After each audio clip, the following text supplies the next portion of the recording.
Well, they did it again. They did it again. Welcome to a Monday edition of the Chico Borman Show here on the Big Play Sports Network. They being your Cleveland Browns defeated the Pittsburgh Steelers. So back-to-back weeks, Browns defeated the Baltimore Ravens when at times it didn't look promising, defeated the Pittsburgh Steelers when at times it didn't look promising, finding ways to win. The Browns are now 7-3 and did so with Dorian Thompson-Robinson back at the controls at quarterback. Plenty to talk about there, but when they needed him to step up, he did.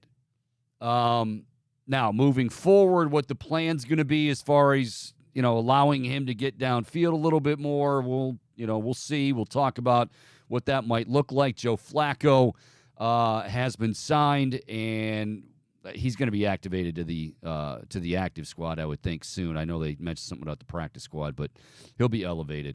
But most importantly, hey, enjoy a 13-10 win. These are games that haven't gone the Browns' way, and I know we've said that in the past, but, a game against Indianapolis hasn't gone the Browns' way. A game against Baltimore hasn't gone the Browns' way. They're finding ways to get it done. And at the end, it's been punctuated. Remember way back in August, we were having that conversation about Cade York. And this is not to pile on Cade York, but we all knew, if you are a good football team and you're a football team that has playoff aspirations, I mean, you can say even if you're just a terrible football team, you're going to be in close games.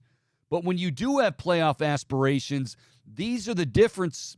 These games can be the difference between getting in and not getting in. Beating Baltimore can be the difference between winning the division, which they're still alive for now, and not being able to win the division. Beating Pittsburgh yesterday, as we said going into the week, was going to give the Browns the front seat and, that perfect spot to nail down a wild card. The loser was going to be on the outside looking in, and that's exactly where we're at. The Browns are now 7-3, but they're doing it, finding ways to win, a great defense, and then Dustin Hopkins, again, nothing against Cade York, but I feel confident with this kid. Somebody said yesterday, one of the fans said something like, I still thought he was going to miss it. I'm not there. I'm beyond that. Dustin Hopkins is a stud. Now, hopefully I didn't jinx him, but, I mean, the guy, he's money. He feels good. He's confident. They're confident in him, and that's a good thing. All right, we've got a lot to get to, obviously, on this Monday. First of all, Chico Borman Show. You can find us and stream us live on Twitter at Chico Show CLE. You can also do so on YouTube. Type in the Chico Borman Show, and if you're not subscribed already, go ahead and hit that. We also stream live on the iHeartRadio app as well, and wherever you get your podcasts, Spotify, Apple, doesn't matter. We're also available there. Man, this is just a good feeling. It's just a really, really good feeling because, first of all, 7-3 going into, let's not forget, okay, and because there's going to be some things that we talk about today and getting ready for Denver. There are definitely flaws on this team. There are definitely things that need to get better. But I don't want that to get in the way of what we have in late November. We have a team that is right in smack dab in the middle of the playoff hunt, if not the division hunt. How many times were we, talking about where they're going to go in the draft and where, I mean, right now in New York with the Giants, you know what they're arguing about? Should we have beaten Washington? Damn it, Tommy DeVito. You got us a win, and you dropped our draft slot from 2 to 5. Those are the conversations we used to have. We don't have those conversations anymore. At least we haven't for a time. And we don't want to go back there anytime soon, and right now we're not even close to going back there. Thanksgiving was always, and it's always a great time to get with family and friends and, yes, be thankful. But when the conversation turned to the Cleveland Browns, it was usually a chuckle. It was a roll of the eyes. It was now here we go again and get ready for the draft. Not the case. Not the case. So, as I said, there are things that need to be addressed. There are things that need to improve, mainly that quarterback position. But let's focus on the positive today. DTR, when he needed to rip a throw to Elijah Moore, I didn't know if he had that in him because, up to that point, we really hadn't seen him do it. Going into that final drive, Dorian Thompson-Robinson in the second half was like 7 of 20, I think they said, for 28 yards and a pick. And some of that was Charles Robinson was talking about it on the broadcast, on the telecast, and some of it, you could just see with your eyeballs. You didn't even need Charles to tell you about it. Like, wow, the Steelers are just sitting in those flats. The Steelers are just waiting to make plays. The Steelers know. The Browns know what they have to do to win. The Browns know what they have to do to be safe as far as DTR is concerned. But unfortunately, the Steelers also know that, and they're sitting on that. So when he rips the pass to Elijah Moore, and then you got a couple slant routes to Amari Cooper, like that was really good to see. What was even better, and this is where I got to take my hat off to the fans. First of all, it was loud as hell for 4 quarters, okay? That was a game that you could have turned on DTR. I mean, in the second half, it wasn't pretty. He throws the interception. He's upset about it. But fans, and this is where I think things might be turning a little bit, where there's like trust back in this team. There's always the love for Cleveland Browns football, but it's a very complicated relationship. We're tired of getting burned. We're tired of of poor play. We're tired of not getting our money's worth. We're all of that stuff. So it's a delicate balance. Will we always love the Browns and support the Browns? Yes, but it's been a very tumultuous relationship over the years. But something's starting to turn, because when DTR comes out of that huddle, breaks that huddle for that final drive, the crowd's chanting DTR, DTR, DTR. They're getting behind the young man. And he acknowledged it. He said, absolutely. You probably heard his comments after the game. And he was very emotional.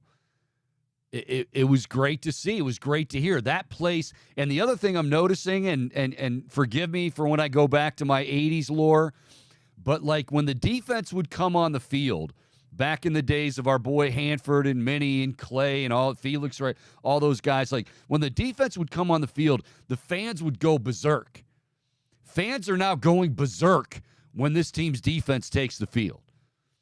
I mean, they know, led by 95, something is about to happen. At the very least, you're probably going to get a sack. At best, you're probably going to get a touch. I mean, it's that's what you feel like. They are that talented and that dominant. And it takes me back to those and probably more so than those 80s teams. And I love those 80s teams, but these guys, I mean, Myles Garrett's a freak. I know we've said that so many times, but by the way, how is that not a safety on the first? I could watch that 300 times from 300 different angles, and it still felt obvious. Like, Kenny Pickett didn't even try. He just turtled. He kind of just curled up into a shell, and Myles is like, yeah, that's got to be 2. They may have had 2 the next play with Najee. But there's a different feeling with this team. And yeah, I know the obvious is, well, they're 7-3. Yeah, but it's a team that's coming together when they could have easily splintered. Okay? It's a fan base that could have been, oh no, here comes DTR again. This doesn't, even if he didn't feel good about it, and really he didn't really give you a whole lot of reason to feel good about that final drive. I mentioned the numbers, 28 yards, an INT in the second half leading up to that. But you still got behind him. You still believed, okay, they're going to find a way to pull this out. You not only believed that he was going to be able to rip a few throws, but you also believed that he would rip a few throws and Dustin Hopkins would then step up and he would be able to rip that 34-yarder and find split the uprights and get the victory. And that's where we're everybody's starting to believe again and truly believe. Now, the elephant not really in the room is, can this continue? Is it sustainable? Can I get off the hook with it remains to be seen? Because it remains to be seen. Like, I know people are hearing Joe Flacco is with the Browns now. Yes, he is. The Browns, and I don't think this is coach speak. I don't think this is the Browns putting that out there trying to, and it being a different narrative. I think they want to go with DTR. They want to continue to go with DTR until, and hopefully he won't, he gives them reason to pull the plug. Like, we're going to add a little bit more. He's got to be a little bit better. But he's got the confidence. Hopefully then it continues to get better and better. But you had to sign a guy like Joe Flacco. And like I said, it doesn't mean that he's necessarily going to play, but you've got to have, with the way this defense is playing and with the way things are playing out in the AFC, for God's sakes, you've got to have somebody that is not just going to lose you football games if it gets to that. And Joe Flacco, look, he's not the same Joe Flacco, but he can still drive the ball downfield.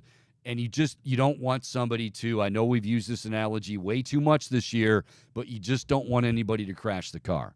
But so far, DTR remains in that driver's seat, and he should remain in the driver's seat.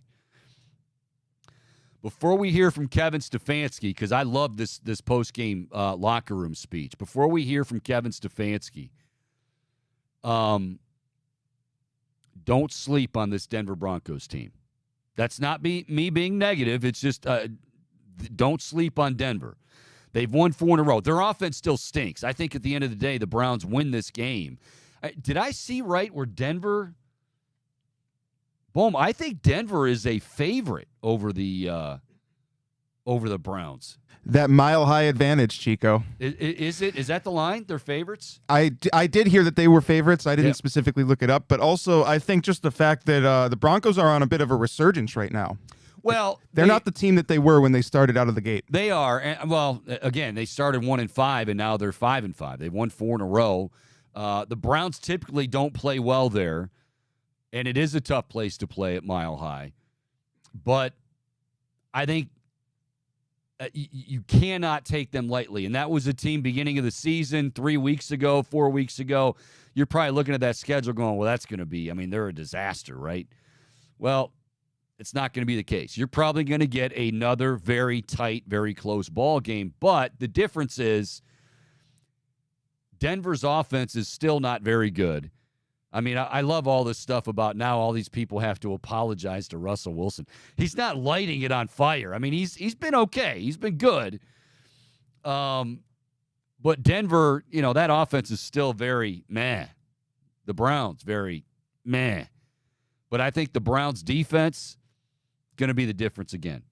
But don't take Denver lightly. All right, before we move on to Denver, though,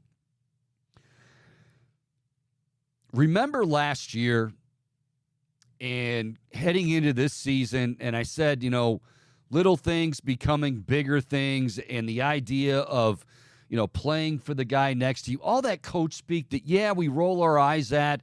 And let's face it, I never played at that level. Most of you have never played at that level. So we can't really totally understand what that means. But all I know is this. The guys that have played at that level says it's real and you got to have it. And if you're a championship team, or even if you're a team that's going to overachieve, you've got to have that mindset of, I'm playing for the guy next to me. There were things, as I said earlier in the show, there were things that could have splintered this team. Deshaun goes down, oh, my gosh, and, the defense could have started sniping about, well, my God, I mean, what's offense? Give us a little bit of help. Didn't happen. Here's Kevin Stefanski. This is yesterday after the very emotional 13-10 victory over the Pittsburgh Steelers, courtesy of the Cleveland Browns. Teamwork! Yeah! How about that team? How about that team that fought their fucking ass off out there? How about that team that had each other's back for 60 minutes? And guess what? We needed all those 60 minutes. Okay? I appreciate the fight in this locker room. I see it every day. I get to see it in the building, all right? I see it every day. I see it on Wednesday. But the fight out there, guys, will not be denied. How about fucking 27 jumping over people? Let's go. Hey, whatever it takes. Whatever it takes. That's what this game's about. Okay, but what I see, we talk about connected teams, that's what I saw today. Was it perfect? No. It doesn't have to be perfect. But man, when you fight like crazy fellas, we got a chance. Next week, we got something's in the way next week. I don't know who it is, but something's in the way. But I appreciate how you guys fight, all right? Check the schedule where you're supposed to be. Take care of each other tonight. I appreciate you fellas. Team on 3. 1, 2, 3. Yeah. All right, again, that's courtesy of the Cleveland Browns. That is head coach Kevin Stefanski. And no, that wasn't your sound just in and out. That was having to bleep out, which is fine. Good. Some people say, oh, he's a little too stoic or he's this or he's that. No, he's fired up, and these guys are buying in. They're buying into the idea that, yeah, we're all in this together. And, sometimes it's going to be pretty. Oftentimes it's not. And you found a way to do it. Kareem Hunt. I can't get enough of Kareem Hunt running the football. By the way, I know that they ended up getting that touchdown with Jerome Ford after replay and said he got in. I'm not going to say that Jerome Ford doesn't deserve carries on the. Give it to Kareem Hunt, for God's sake. Him running the football. What did they used to say about Trent Richardson that ultimately wasn't true after the first year? But it was like, I think somebody said he's like a bowling ball with butcher knives sticking out of it. Like, no, you don't want to get in the way of that. Nobody wants to get in the way of Kareem Hunt. Now, he's not going to be able to be your bell cow. He's not going to be your 30 carry back, but everybody kind of has their own role. And go ahead, Boom. Go ahead. By the way, this game snapped Kareem Hunt's consecutive streak of rushing touchdowns at 5. That's right. Yeah. And did he look upset about that? No. No, not at all. I think he was just happy to come away with the dub. Exactly. And that's exactly what. And he got to, he had in the past in another game talked about how he wished he could be used more late. Well, he got it, and he jump-started that final game-winning drive for the Browns. Yeah. Yeah. And I didn't know if DTR had that in him. I didn't know. When he ripped that pass to Elijah Moore, I, along with thousands of you, were like, okay, all right. And hopefully moving forward, that allows Kevin Stefanski some room to open up the playbook. And let me just preface all this by saying, because I feel like, and I know we do this a lot, not only in sports, society, whatever, but I noticed a lot of back and forth on Twitter. Like, if somebody said anything remotely critical of Kevin, it wasn't even, all it was what Charles was pointing out in the telecast. Like, the Steelers are just sitting on those routes. But at the same time, I understand. I think everybody understands Kevin Stefanski is just trying to get out of here with a W. And he doesn't want to make that big mistake. But moving forward, he's going to have to start, throwing the ball down the field a little bit. Now, is that where he makes more mistakes? Is that where maybe we'll cross that bridge when we get to it. Right now, this is DTR's team, okay? But, folks, I don't want to get into this thing where if we question one play call, oh, yeah, sure, it's just easy. Now you want to fire the coach. Did I say I wanted to fire the coach? No. The guy's done a phenomenal job. I mean, you can still question. Look at Tito Francona throughout his tenure. I mean, people questioned him every night.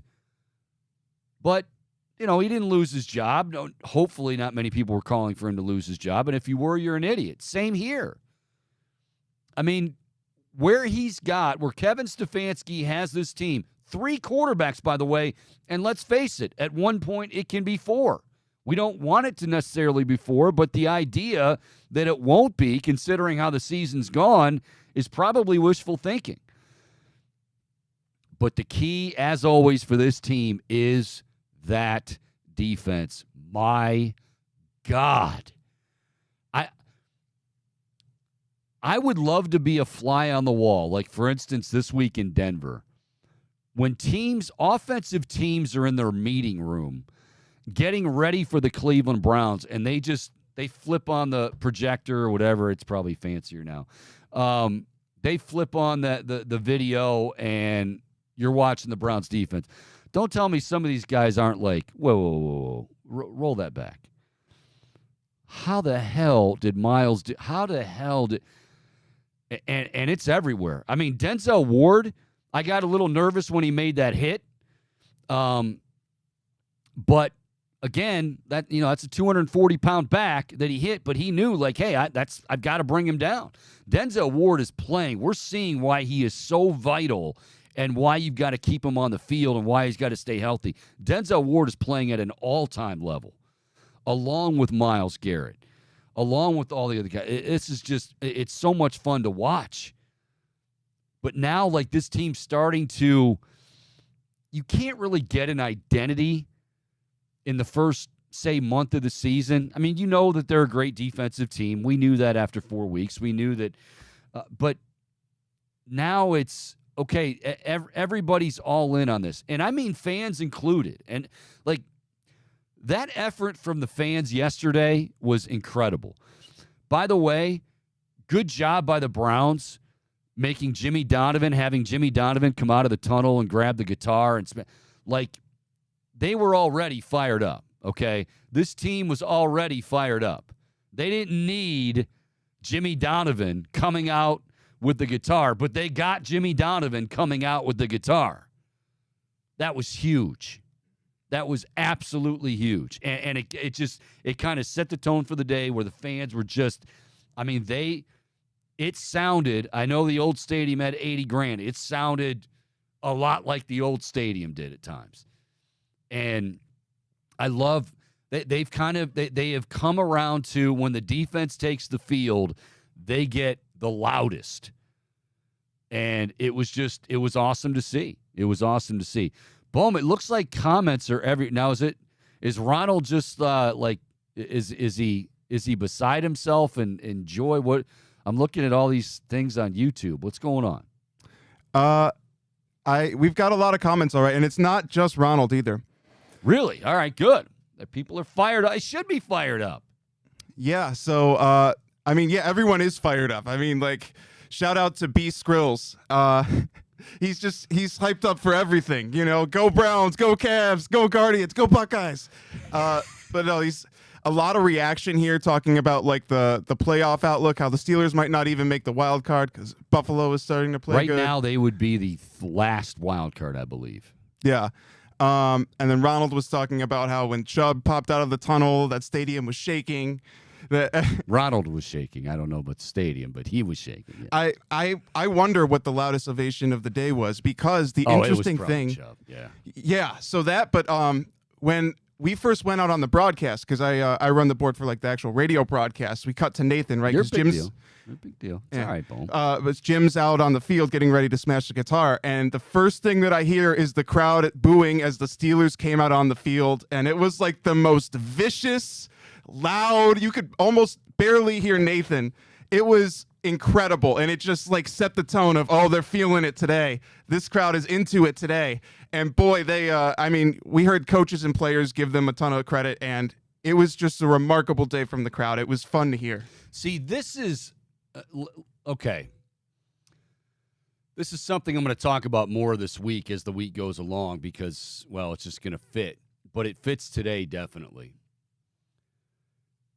Rivalries are why we love sports. I mean, really, they are.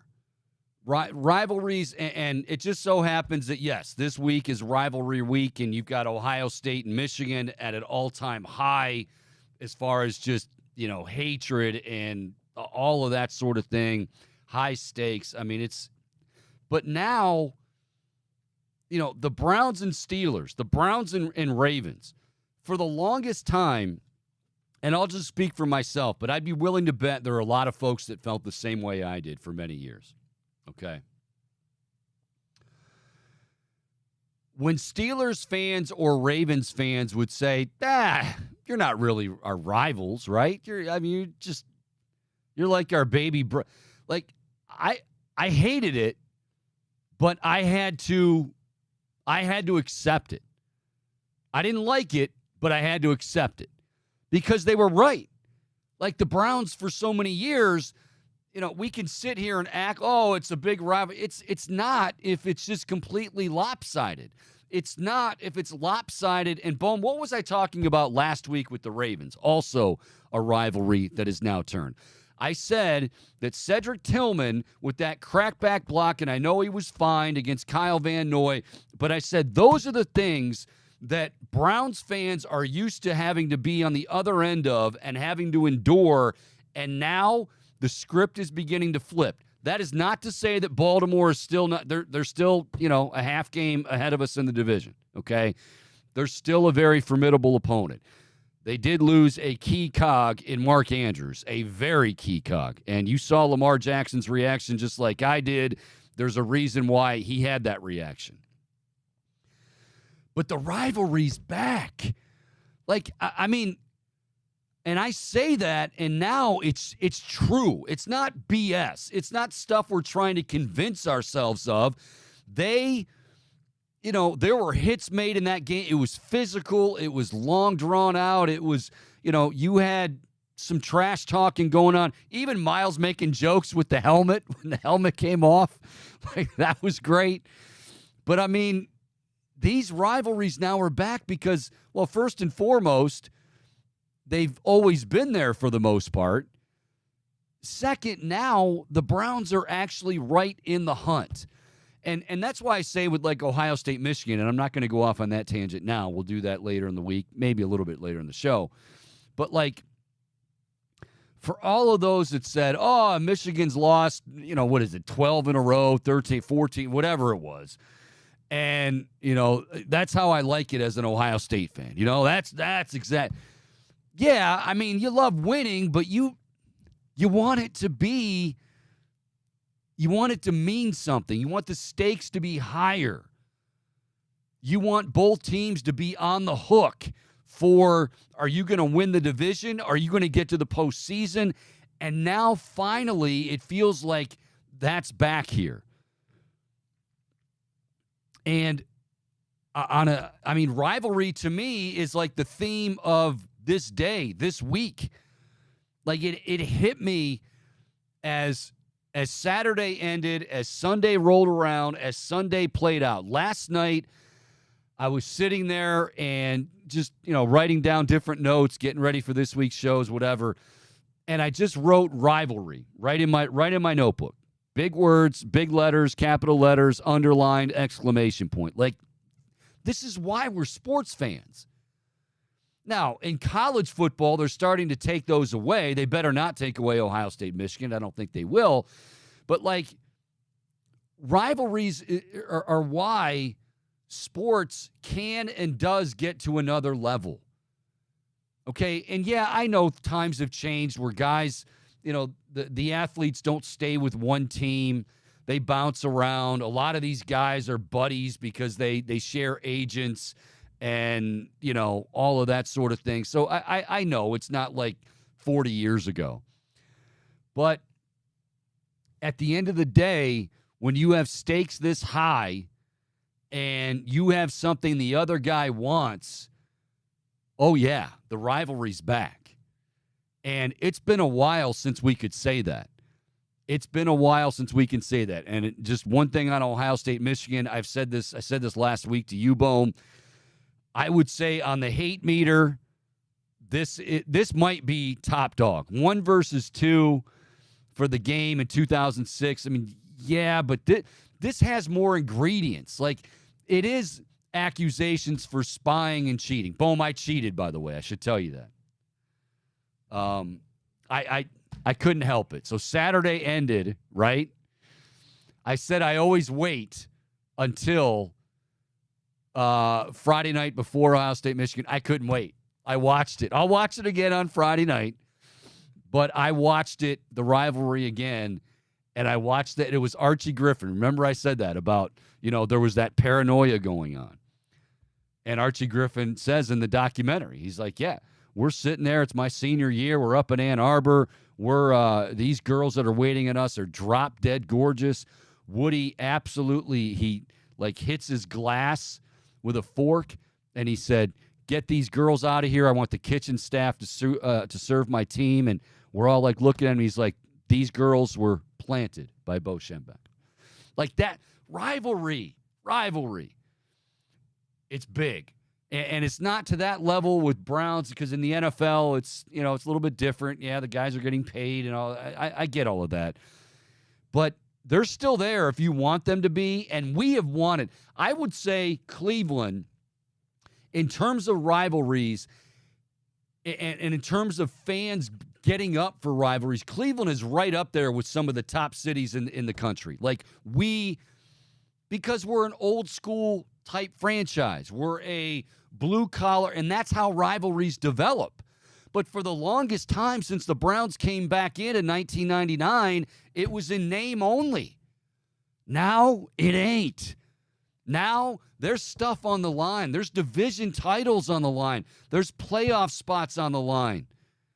There's bragging rights on the line. There's, you know what? You did a crackback block on me. Well, you know what? Hey, we used to accept that all the time because the Steelers were just so badass with James Harrison. Well, guess what? Now we're a little badass on that side of the ball, and we're going to show you we're badass on that side of the ball. Rivalry. It's back. Boom. It's back. In all facets. You got it in college. You got it in the NFL. And, yeah, it's a good year of football in the state of Ohio. Unless you're a Bengals fan. I just love it. I just love it. By the way, speaking of that, we're going to talk to our buddy James Rapine coming up top of the hour. The Bengals and the Browns, look, everything is looking good right now for the Browns. I mean, in terms of they got that win yesterday, and you're 7-3, and it still remains to be seen what happens with DTR. What we said 3 weeks ago holds true again today when we're talking about getting in the playoffs, but not just getting in, but how far do you go? Now, before we got the news last week about Deshaun Watson, I think many of us probably felt, well, hell, if Deshaun's going to continue to get back or get somewhere near where Deshaun can be, and this defense is going to play the way this defense is playing, and everybody else around it is going to play the way they're playing, look out. We've got something here. But then the news with Deshaun Watson broke, and you're kind of so I will say that, yeah, DTR is going to have to play better. I mean, if we're thinking about making a deep run in the postseason, he's going to have to be better. The Browns think, more importantly, that can happen as he continues to grow as a starter. But the difference is now every game is important. Every game for positioning, for winning a division, for keeping alive a wild card spot, all of that. So, if he starts to regress, or if he has a game where it's just, and he loses that confidence, well, that's why you have a guy like Joe Flacco. Okay? But the Browns are saying right now, and I know there's arguments on Twitter, that why would you bring in Joe Flacco to mentor Dorian Thompson-Robinson? First of all, we use that term too much. He's not there to mentor DTR, because people are saying, well, isn't that what you have Deshaun Watson for? Yes. Joe Flacco, call him what it is. Call him what he is. He's an insurance policy. They've got to find some way, somehow, to get this thing done, because you've got the defense to get it done, your special teams to get it done, you have running game, which they struggled yesterday with. You have all the ingredients, but the most important one right now is still a huge question mark. Even though DTR was able to do it when it mattered, I mean, film's going to go out. I talk about it all the time. The film's going to go out.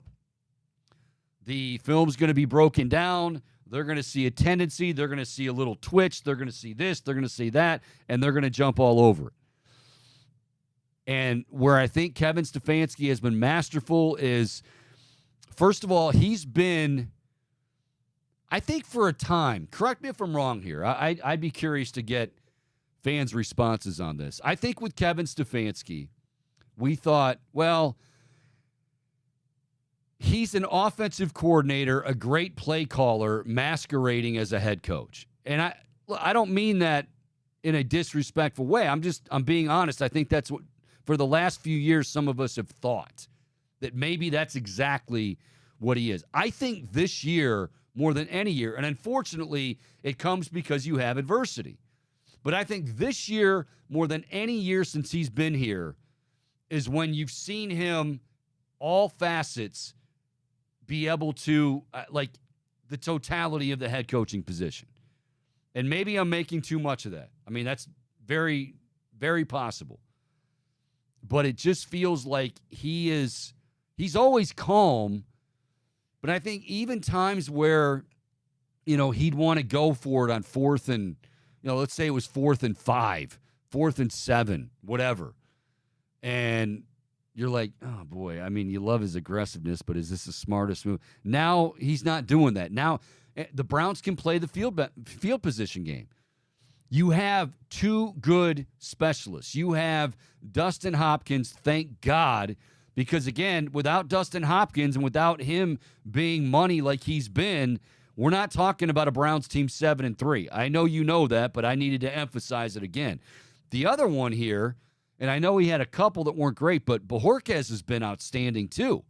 And so if you're going to have a great defense, it's kind of like Tressel in 02, okay? And I know the game's changed a bit, and I know the rules are different a bit, so yeah, you've got to be able to score it.